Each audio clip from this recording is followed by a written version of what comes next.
좋아요, 구독 누르시면 부자 되실 거예요. 그러면 2차 전지의 경우 이제 많은 분들 오늘 리포트도 제가 좀 살펴보고 그랬더니 네. 거기에 보니까 오늘 신한금투였나 그랬는데 네. 2차 전지 관련해서는 지금 반영될 악재는 다 반영이 된 상태다. 네. 이렇게 판단을 했더라고요. 네. 그리고 특히나 이제 에코프로비엠 같은 경우에는 이제 올해 코스피 이전 이슈도 네. 좀 있다 보니까 네. 이제 오를 일만 남았다라고 하던데 소장도 비슷한 뭐 일단 생각이신가요? 저도 비슷합니다. 뭐 캐즘 구간이 길어져서 뭐 바닥을 이제쯤 바닥 된 게 아니냐라고 생각했던 기간이 너무 길어져서 네. 뭐 저도 살짝 좀 민망하긴 한데 음. 그러나 이제 뭐 이제 사실 뭐 한국 2차 전지 산업의 흐름이라는 큰 흐름에서 보자면 말씀하신 대로 저는 지난해 4분기까지가 캐즘의 거의 그 완전 바닥이었고 음. 올해 1분기부터는 뭐 좋아지는 방향일 수밖에 없다고 생각이 되거든요. 음. 우선 보자면 그 에코프로 말씀을 하셨는데 에코프로 그룹의 이제 주력이 에코프로 BM인데 네. 에코프로 BM이 어제 그 실적 그러니까 지난해 4분기 실적 컨퍼런스 콜을 했는데 거기서 그 내놓은 이야기가 그 지난해보다 올해 저 판매량이 한 40% 증가할 거다. 이렇게 이야기를 했거든요. 물론 이제 판매 단가가 얼마나 빠르게 회복할지는 아직 좀 더 지켜봐야 될 수 있는데 네. 판매량 자체는 지난해 대비해서 40% 이상 증가할 거라고 이야기를 하는 거예요. 근데 에코프로 BM만 그런 게 아니라 어제 뭐 SKC도 2차전지 동박을 이제 뭐 주요한 사업 중에 하나로 삼고 있는 SKC 같은 경우도 전년 대비해서 올해 판매량이 2배 증가한다라고 이야기를 했거든요. 물론 이제 뭐 그 배경에는 뭐 각 이제 지난해 워낙 이제 실적이 안 좋았던 네. 뭐 기저효과가 분명히 있습니다만은 SKC도 2배가 증가한다고 이야기를 하는 거고요. 그다음에 그 며칠 전에 이제 뭐 실적 컨퍼런스 콜을 했던 LNF 같은 경우도 그 같은 에코프로비엠과 같은 양극재 업체이지만 LNF 같은 경우도 올해 그 출하량 기준으로는 네. 아마 사상 최대 뭐 수치를 기록할 거다 이런 이야기를 했거든요. 그 이야기는 뭐냐 하면 지난해가 최악의 상황이었고 또 한편으로는 배터리 업체들이 그 좀 더 과도한 기대를 가지고 미리 축적했던 배터리 재고들 또 소재들을 이제 소진해 가면서 올해 1분기부터 해서 점차적으로 예, 실적이 개선되는 흐름으로 간다는 거예요. 자, 그러면 캐즘 구간은 사실 이제 아직은 우리가 이제 본격적으로 뭐 1분기나 이런 실적이 안 찍히고 있어서 그렇지 네. 이런 각종 소재 업체들이 뭐 이구동성으로 하는 말이 올해는 지난해보다는 확실히 나아진다라는 거거든요. 그러면 지난해 4분기가 최악의 바닥 구간이었고 적어도 실적 관점에서 보면 그 올해 1분기부터는 점진적으로 좋아진다. 그러면 거기에 대해서 이 한국 배터리 산업을 짓눌렀던 게 그 생각지 못한 이제 트럼프 리스크였단 말이에요. 트럼프가 들어오면서 이제 뭐 예를 들어서 IRA 중에서도 구매 보조금은 축소하겠다 뭐 이런 이야기를 했고, 근데 그게 이제 이미 다 시장에 다 이제 주가에 반영이 된 거잖아요. 네. 근데 이제는 트럼프는 제가 볼 때는 이제 그런 리스크 구간 지나가고 이제 뭐 관세 장벽, 중국에 대한 관세 장벽을 강화하면서 물론 이제 이걸 또 어떻게 받아들일지 모르겠습니다만, 예, 제가 볼 때는 적어도 대중국 관세를 강화하면서 상대적으로 한국 배터리 산업은 수혜받는 예, 그런 측면들이 이제 부각될 가능성이 높다라고 보는 거고요. 또 EU 같은 경우도 올해 정책 환경이 그러니까 트럼프 리스크도 최악의 구간은 지나갔다. 그다음에 웬만한 건 다 주가에 반영됐다 이미. 네. 그다음에 EU 같은 경우가 이제 지난해 그 경기 부진의 영향 뭐 등등 해서 그 전기차 판매량이 굉장히 부진했거든요. 네. 근데 올해 1월에 당장 뭐 그 유럽을 주도하는 나라들이 뭐 독일, 영국, 프랑스, 이탈리아 뭐 이런 나라들의 전기차 판매량이 뭐 40%, 50% 이상 급증했어요. 예. 그래서 이제 그거는 한편으로는 EU가 올해 이제 그 배출가스 규제가 대폭 강화되면서 그 자동차 업체들에 대한 이제 페널티가 강화되는데 그걸 이제 반영해서 이미 이제 이 전기차 판매량이 가파르게 올라오고 있다고 보는 거거든요. 그러면 우리가 이제 그동안 IRA 수혜를 따지면서 이제 북미 시장이 그리고 앞으로 북미 시장 가파르게 성장할 거라고 생각하면서 미국 시장을 많이 강조했지만 사실 여전히 음. EU의 전기차 시장 규모가 미국보다는 한 2배 가량 네. 커요. 네. 예, 그런 시장이 올해 만약 그 EU의 규제 그리고 이제 규제가 강화된 상황에서 경기가 여전히 풀리지 않고 있기 때문에 그 독일을 비롯해서 각국 EU 국가 각 그 상당수 나라가 구매 보조금을 다시 이제 음. 지급하려고 하거든요. 음. 그러면 올해 뭐 최소 30-40% 이상 성장하는 이제 그림이 나올 거고 그러면 여러 가지 측면에서 봤을 때 뭐 그 국내 배터리 셀 업체 또는 소재 업체들이 실제로 전망하는 실적도 이제 나아지는 데다가 트럼프 리스크는 지나갔고 EU도 지난해 최악의 상황에서 올해는 분명히 성장하는 그림이 나올 것 같다. 이렇게 보면 저는 사실 지금부터는 2차 전지 주가가 오르는 게 정상이라고 생각합니다. 그냥 물론 당장은 뭐 1분기 실적이 확인될 때까지 조금 시간이 걸릴지 네. 모르겠으나 그 분명히 이제 그 전에 그 데이터상으로 월간 데이터나 이런 것들을 보면 좋아지는 흐름들이 나올 수 있고요. 더 이상 뭐 악재가 없는데 그 좋아지는 게 거의 확실해지는 신호들이 자꾸 나오면 주식은 사실 선반영하잖아요. 네. 그래서 선반영 관점에서 보면 주가는 지금부터 바닥을 다지고 오르는 게 맞다고 생각합니다, 사실은. 근데 뭐 모르겠습니다. 또 시장이라는 것이 또 어떤 변수들이 생길지 모르고 네. 또 트럼프 행정부가 워낙 어디로 튈지 튈지 모르는 모르니까. 럭비공 예. 같은 느낌을 많이 주기 때문에 또 뭐 변수는 있을 수 있겠죠. 그래요. 자, 투자에 참고만 하시라는 점 다시 한번 네, 알려드리고, 맞아요. 네, 네. 저희가 이제 다른 분야도 이야기를 좀 해보고 싶은데 눈에 띈 게 네. 젠백스였어요. 젠백스? 네. 아니, 젠백스에 엄청난 돈을 투자하시겠다고 네. 아니 투자를 하셨더라고요. 했는데요. 네. 뭐 엄청난 돈까지는 아닌 것 같은데 모르겠습니다. 하여튼 그냥 이제 저는 개별 종목 말고 네. 그러니까 전체 포트를 놓고 거기에서 그 이제 한 뭐 개인 투자자라고 그러면 보통 한 6, 7개 정도의 종목을 네. 담아서 투자하라고 이렇게 이야기하는데 뭐 제 포트에서 보자면 그냥 주요한 종목 중에 하나, 주요한 비중을 갖는 종목 중에 하나 정도의 개념으로 했던 투자한 겁니다. 그 섹터는 이제 바이오 섹터로 있는 거예요? 젠백스는 바이오 제약 섹터에 속하죠. 네. 근데 앞으로 네.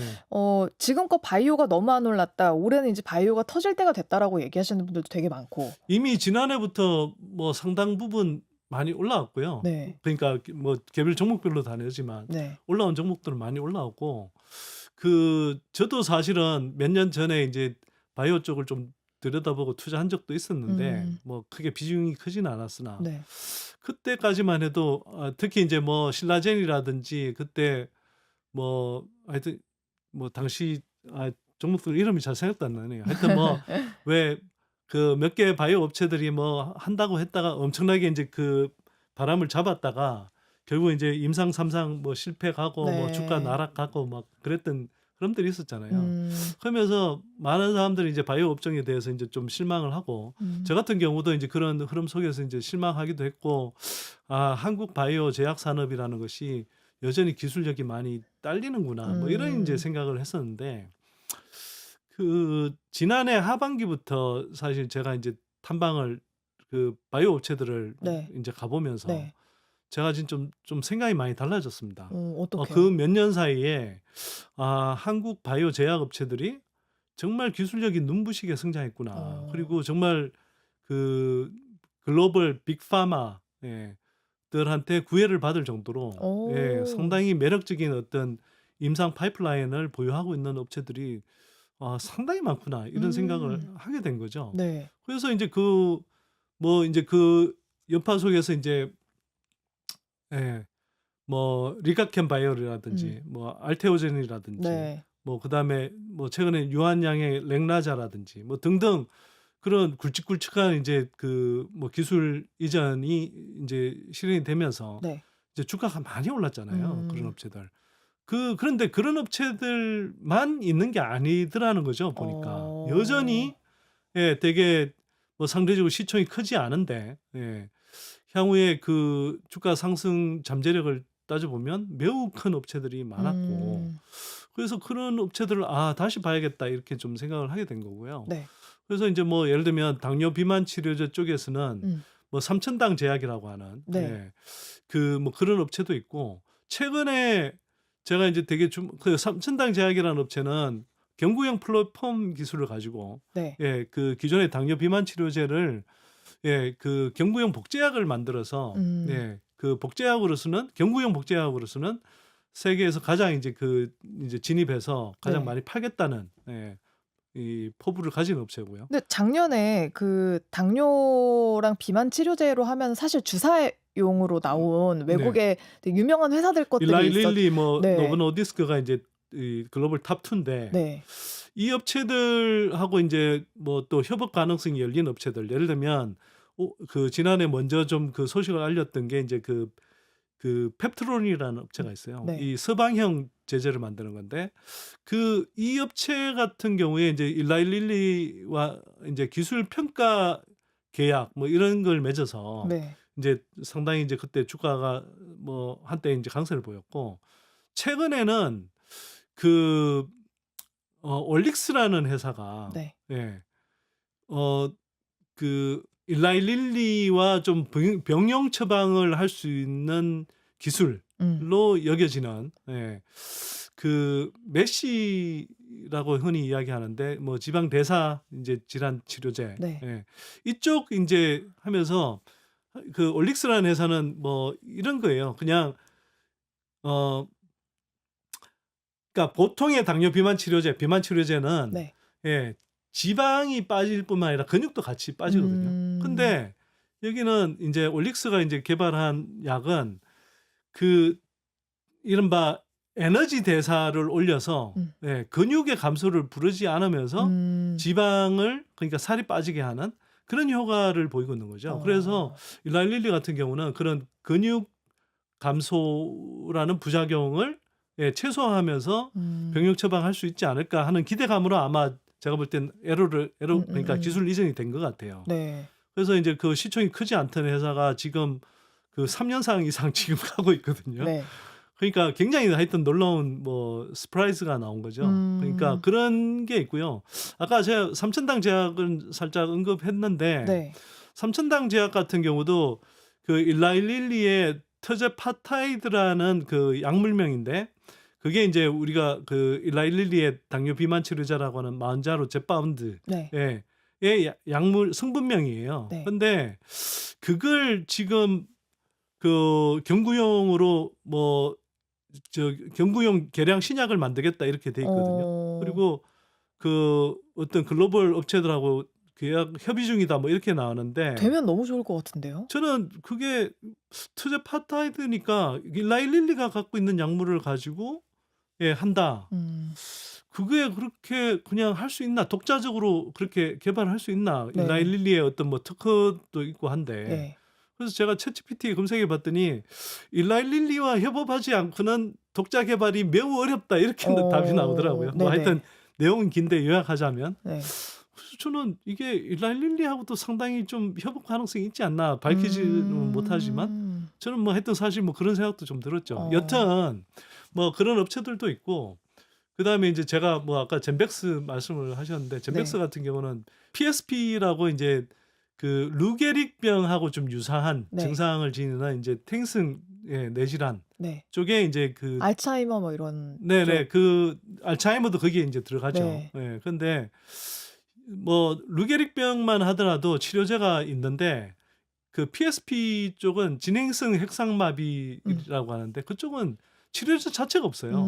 그 최초로 이제 그 효과를 보이는 치료제를 내놓겠다고 하고 임상 결과가 상당히 좀 잘 나오고 있는 걸로 알고 있습니다. 근데 희귀질환이라고 하니까 이제 시장이 작지 않을까 생각하는데 그 사람 목숨에 관련돼 있는 그러니까 환자 수는 상대적으로 작지만 네. 사람 목숨에 관련돼 있는 그다음에 세계에서 단 하나뿐인 치료제가 될 가능성이 있기 때문에 약값이 되게 비쌉니다. 단가 예. 그쵸. 사실 뭐 살인적으로 비싼데 네.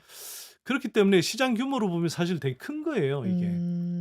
그래서 만약 이제 이게 정말 세계에서 유일한 치료제로서 치료제를 내놓을 수 있다 그러면 이 회사의 경우도 실적이 굉장히 커지면서 예, 주가가 이제 뭐 어마어마하게 뛸 수 있는 가능성이 네. 있고요. 네. 그뿐만 아니라 제가 뭐 탐방을 해본 업체들 이렇게 쭉 보면 정말 이게 뭐 제가 일일이 지금 다 시간 관계상 말씀 못 드리겠지만 뭐 폐암 치료제 관련해서도 그렇고 음. 뭐 다양한 형태로 췌장암이라든지 뭐 네.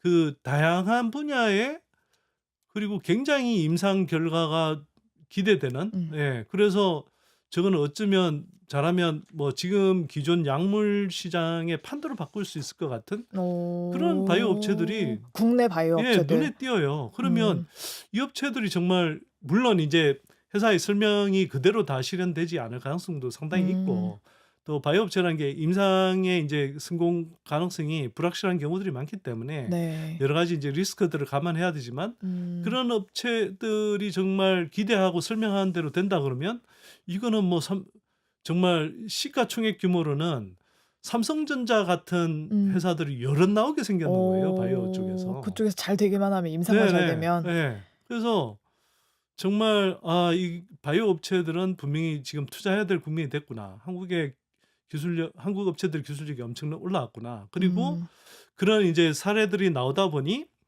한편으로는 글로벌 빅파마들이 우습게 보는 나라가 아니라 이 한국의 업체들이 그리고 아직은 바이오 업계 글로벌 바이오 업계에서 이제 한국의 위상이 그렇게 높은 편은 아니다 보니 글로벌 빅파마들 입장에서 보면 되게 좋은 임상 결과들을 내놓는데 상대적으로 이렇게 자기네들이 이제 라이센스 인 할 수 있는 그 기준으로 보면 상대적으로 헐값에 싸울 수 있는 거예요.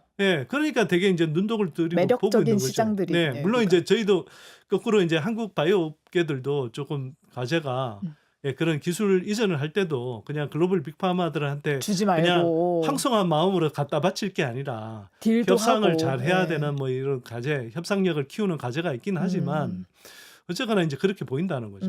그러면 거꾸로 이제 한국의 투자자들 관점에서 보면 한국 바이오 업계의 위상이 세계적으로 더 부각되기 전에 그리고 그런 임상 데이터들을 통해서 그게 뭐 기술 이전이 되든 또는 최종적으로 뭐 시판이 돼서 거기서 이제 로열티를 받거나 또는 파트너 회사들로부터 수익 배분을 받기 전에 그렇게 해서 본격적으로 실적이 찍히고 뭐 훨씬 더 큰 모멘텀들이 오기 전에 입도 선매하는 관점으로 바이오 업체들도 좀 눈여겨보면 좋지 않을까 이런 생각을 하고요. 네. 참고 삼아 짧게 말씀드리면 네. 제가 젠백스 뭐 투자한다고 하니까 이제는 뭐 2차 전지 버리고 가는 거냐 뭐 이렇게 저는 진짜 제가 뭐 이런 식의 비판이 나올 줄 몰랐는데 네. 좀 사실 약간 의의가 없었습니다. 제 개인적으로는 뭐 제가 정당하게 벌어서 만든 자금을 가지고 유망한 기업을 투자하는 것인데 이런 거잖아요.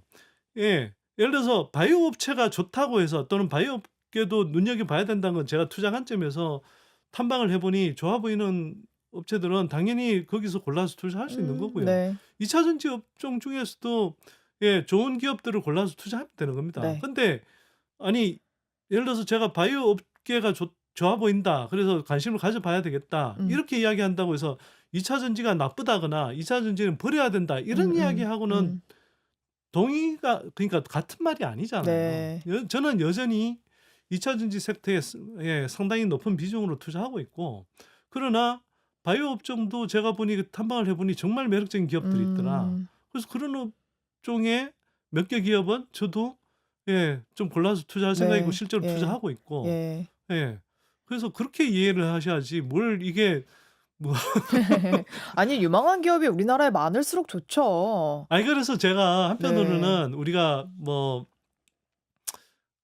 희망을 좀 가질 필요가 있는 게 이게 뭐 산업적으로 보면 우리가 이 반도체가 우리 30년을 끌어왔고 여전히 앞으로도 이제 상당 부분 뭐 글로벌 시장에서 이제 상당한 하겠지만, 역할을 할 거고 그다음에 2차 전지는 지금 캐즘 구간을 겪고 있지만 이 캐즘 구간을 지나면 전 세계를 호령해서 적어도 중국을 제외한 전 세계를 호령할 수 있는 그런 어떤 경쟁력을 갖고 있고 그에 대해서 바이오 산업이 향후에 결국 전 세계가 이제 노령화가 되고 인구가 늘어나면서 노령화가 되기 때문에 결국은 바이오 제약 산업이 클 수밖에 없단 말이에요.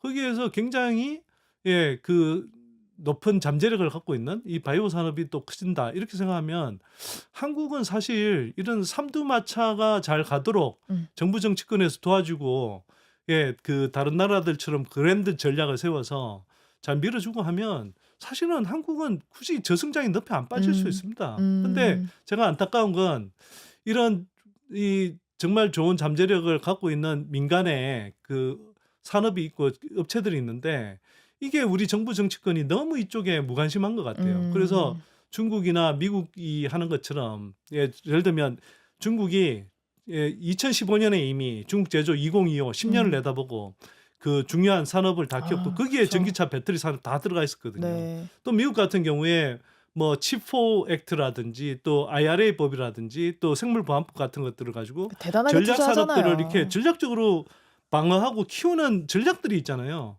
왜 한국은 그런 전략들을 음. 정부 정치권 여야 어디서든 내놓지를 못합니까? 음. 저는 감히 말씀드리는데 이번 대선에서 정말 그런 우리 한국의 산업을 키울 수 있는 그랜드 비전과 전략을 내놓을 수 있는 후보가 있다 그러면 예, 저는 그 후보를 지지할 생각이고요.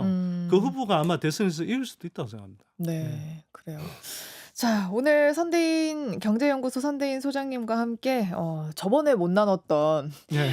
올해 눈여겨보면 좋을 섹터들 그리고 전체 그 세계 흐름도 함께 알아봤습니다. 선대인 소장이었습니다. 오늘 말씀 고맙습니다. 네, 감사합니다.